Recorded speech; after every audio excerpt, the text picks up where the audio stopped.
Subjective, distinguished Toastmaster, Carmelo Gallardo Cardecio.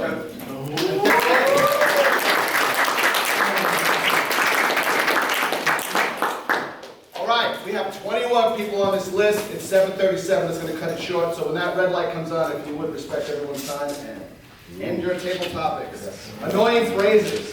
Phrases to avoid at all costs. In my subjective opinion, Lydia Devia, Toastmaster Lydia Devia, it is what it is. Good morning, folks. Good morning. I hate that phrase. It is what it is. Ah, that's awful. But it is what it is.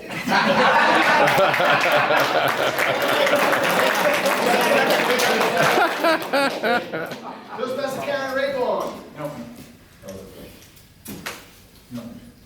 She's the thought of the day. Oh, that's right, I should have signed up, I got You it. should. Toastmaster Tim Rickey. There we go. Without further ado. Now, there's one term that we do not want to use in Toastmasters, as we find out when we first join, right?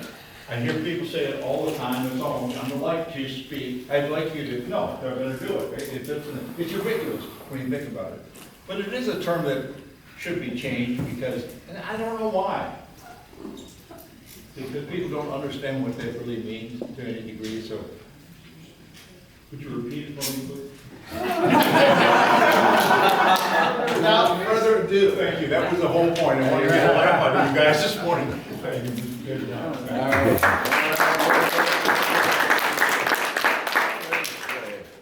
The end result. Toastmaster Morris McNitt. The end result.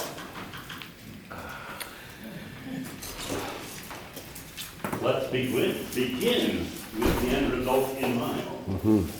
That's the only reason to use that term. If you're going to do something, you want to know what the end result you're looking for is. Therefore, that's the only reason to use that term. Okay? Consequently, using it as a beginning is inappropriate. But unfortunately, it is used ubiquitously.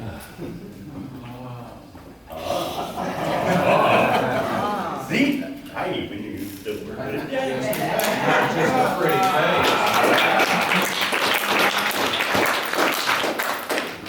I don't mean to be rude, but Toastmaster Gio Rivera. I don't mean to be rude, but oftentimes it is what it is. And the end result may sometimes be not so present, but then it can also be ubiquitous. Yeah, thank you.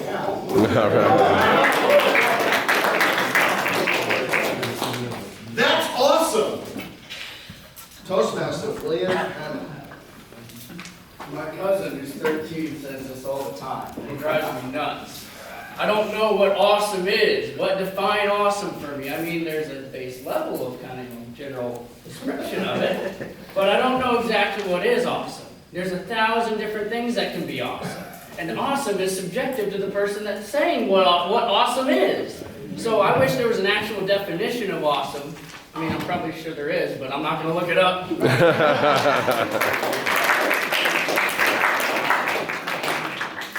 Irregardless. Toastmaster Sean Zucker. That's one of those words that sends some people right off the deep end. So it's fun to throw them in the right conversation, regardless. You know, they get a little score. You can see them flinch a little. I'm going to go back. You can just not vote for me, but I'm going to go back and take the one about. I don't mean to be rude. There's a great quote from Harry Potter where somebody says that to Dumbledore, and he says, "But often, sadly, unintentionally, this does happen. Better to just not speak at all." Love that response to that. Thank you.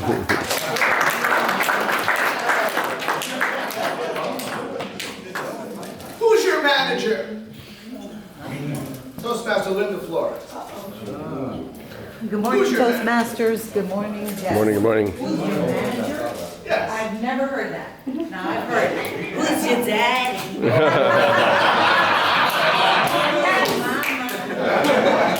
But who's your manager? manager. Never heard of it. That's kind of an odd one, like that. Who's your manager? I think if my manager ever told me that, I would quit. That's kind of creepy in my opinion. But,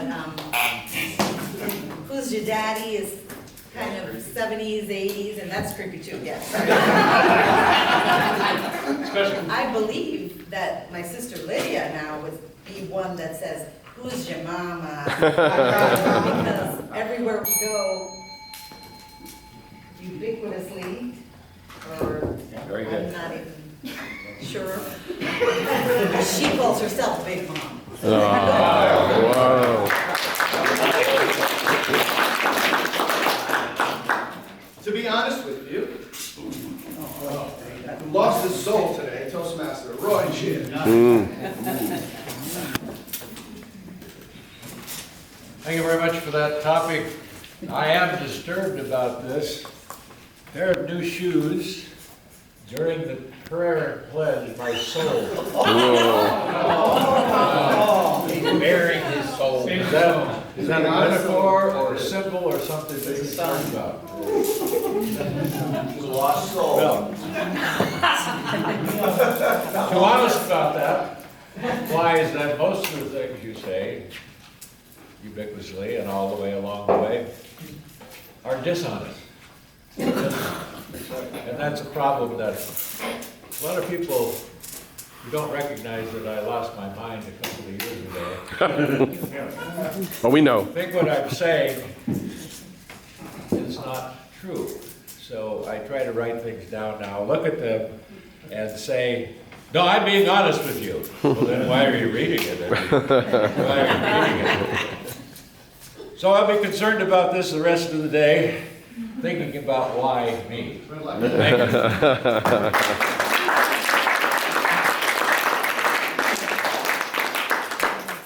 Red light. 3 a.m. in the morning. Toastmaster Catherine Leggett.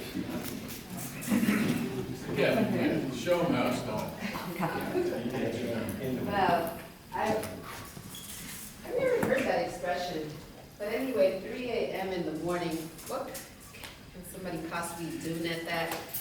Well, I know for me, if you try to call me at 3 a.m. in the morning, you will not reach me, especially now we have, our cell phones where we can put the functions, so between, I extended to 11 a.m. to 11 p.m. to 8:45 a.m., you're not gonna catch me because it's on that do not disturb mode, unless you're one of my family members.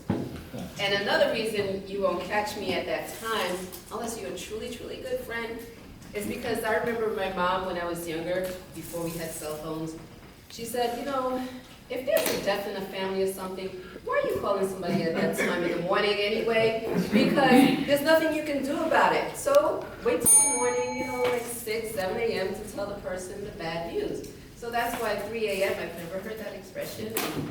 So I guess it's not a ubiquitous statement because I've never heard of it.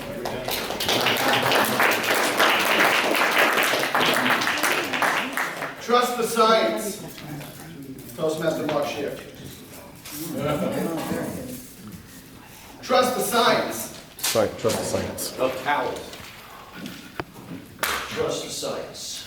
Science. Science, trust the science. Oh, jeez. Coming off that pandemic, are you kidding me? I mean, what was fact? You could speak to somebody and they would tell you one thing. You could hear something on the media and they were saying, trust the science, trust the science. This is a man-made virus. No, wait a second, this was what came from Wuhan. What is it? Oh, vaccines are gonna work. Oh, vaccines don't work. Actually, vaccines may get you more sick. Trust the science? People, stop listening to others. Do your own research. And you'll learn a lot more, and you will be a lot happier and more at peace. This is not a ubiquitous response, but thank you, Table Topics. All right.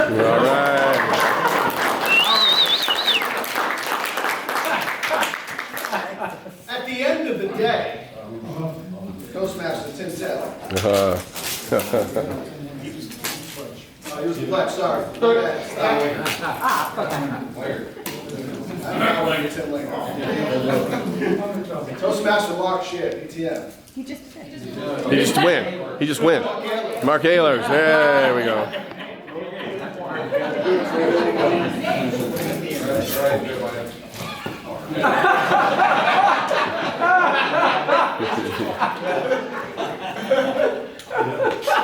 Toastmaster Florida, I strongly disagree with you.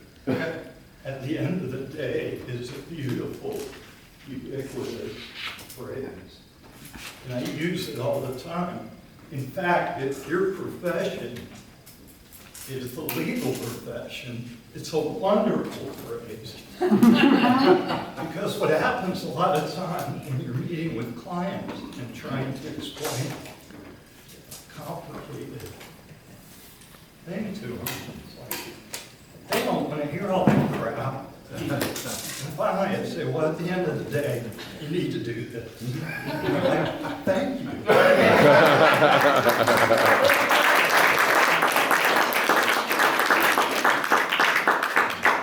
I know, like, I was like, Toastmaster Tim Lincoln. Yeah. Oh, God. Go, Tim. Well, it's like this. Like that. There's a lot of things that are just, it drives me nuts. This science, of course, that set Mark off. He says, sets me off. Trust me, I wouldn't lie. I wouldn't lie, no, get that one. To be honest. That's it, to be honest. I'm gonna tell you how much I don't like. I don't like And the problem with is that Toastmasters has messed with my mind. You know I'm right on this. You're watching TV and someone goes, Yeah. You go to a seminar, a webinar, an educational, you're trying to improve your career. And the beginning of every sentence from the speaker is, One happened on Tuesday, I texted the guy and said, you say too many times, go to Toastmasters. There you go. There you go.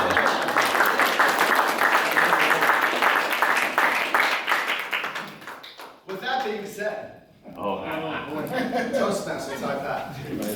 All right. With that being said, With that being said, let me tell you this. Whenever we are called upon, it is incumbent upon each of us to put forth our very best. And for some of us, and you know who you are, yes, your very best is better than the rest. And so consequently, it's ubiquitous that we hear phrases like 3 a.m. in the morning. How redundant is that? It's 3 a.m. or it's 3 in the morning. And so consequently, we need to be cognizant of what we're saying. And sometimes when all of your eyes are cast upon me, ooh, it is hard for me to concentrate on being relaxed. And that cool dude that's up here really giving you the word, right? But the truth of the matter is that that's how we improve. A little bit at a time, one step at a time, one phrase at a time. And we will become like the Blake Smiths and the Jordan Hamakers of this club.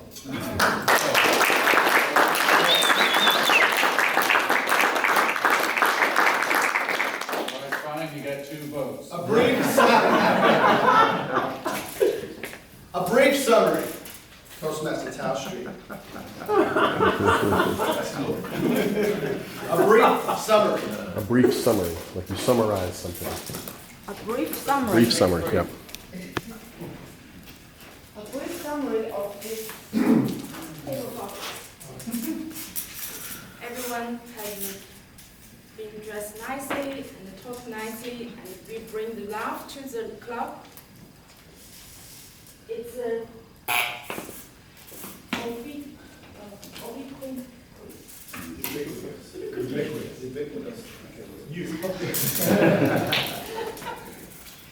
Their happiness is ubiquitous in this room, in this beautiful Friday morning. Thank you, Mr.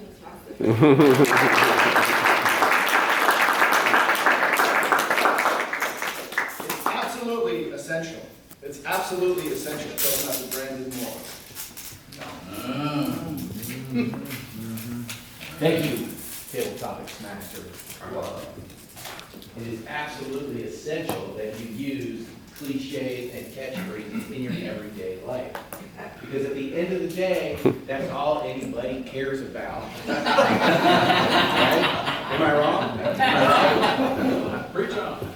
Preach on. Yeah, there's nothing else that you can really say in certain situations. You just have to come up with a cliche that ties everything together. Like, for example, the other day, Tim Rickey said to me, "You don't have a dream, the dream has you." Ooh. Ooh. Let's put that one out there.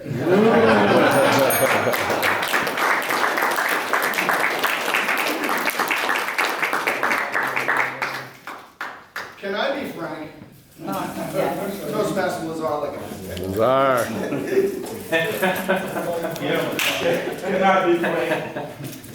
I believe it's a good sentence, it's a good semantic to use. Why? Because not everybody that is, when they're speaking, always tell the truth.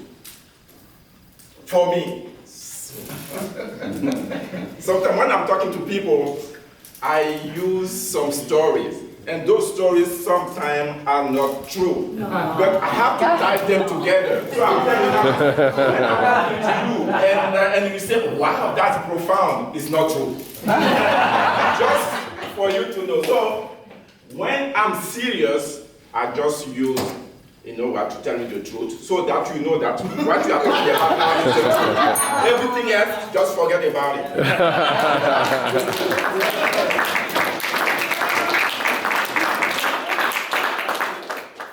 Eliminate completely.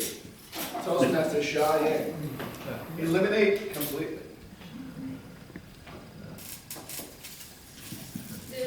There are a few things in this world that we can eliminate completely, like such as virus, such as like some people who tell lies.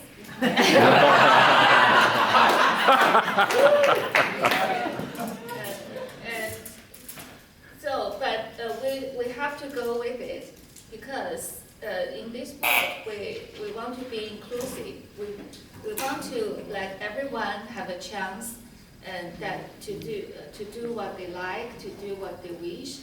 And we know like sometimes there's something that we don't want, they still exist, and we have to cope with it. So let us have a right attitude and face those that we want to eliminate. Yeah.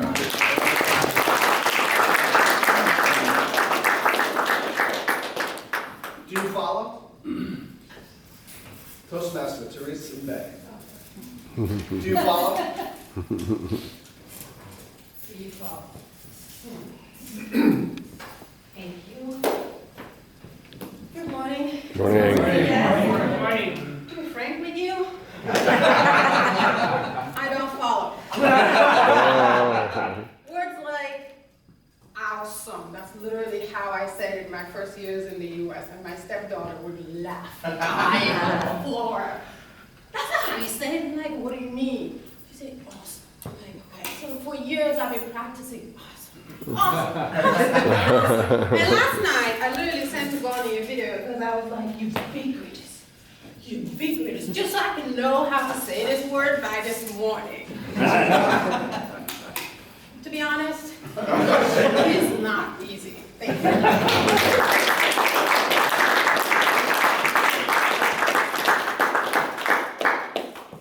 Stay home, save lives. Toastmaster Jay Shaw. Stay home, save lives. Good morning, everybody. I think that's a Good morning, Jay. Good morning. Good morning. I think that's a credo that I've been living by rather ubiquitously over the last year. You may have experienced that yourself.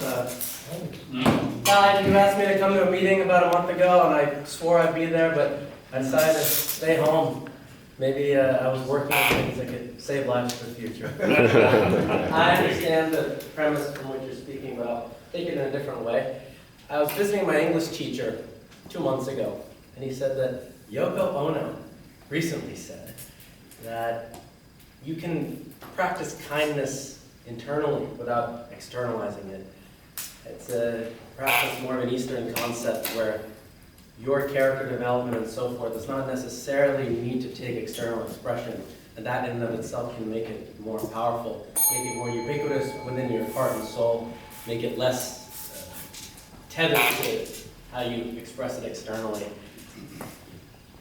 So for many people, Jesus Christ doing whatever he was doing to develop himself when he was a carpenter, living with his mother, whomever. Perhaps staying home can, in a different way, truly save lives. Thank you.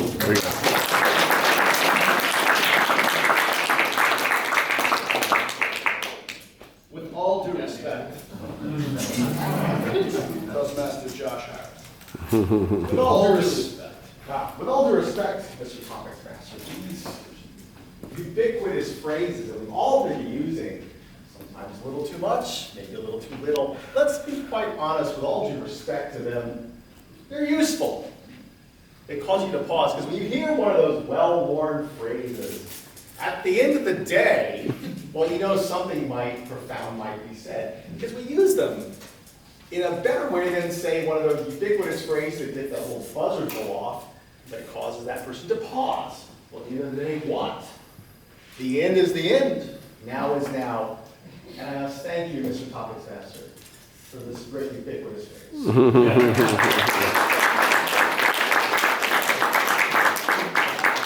anyone that's not on the program being called on? Wow. Good job. Madam Tyler, 20. All speakers qualify? No. Now,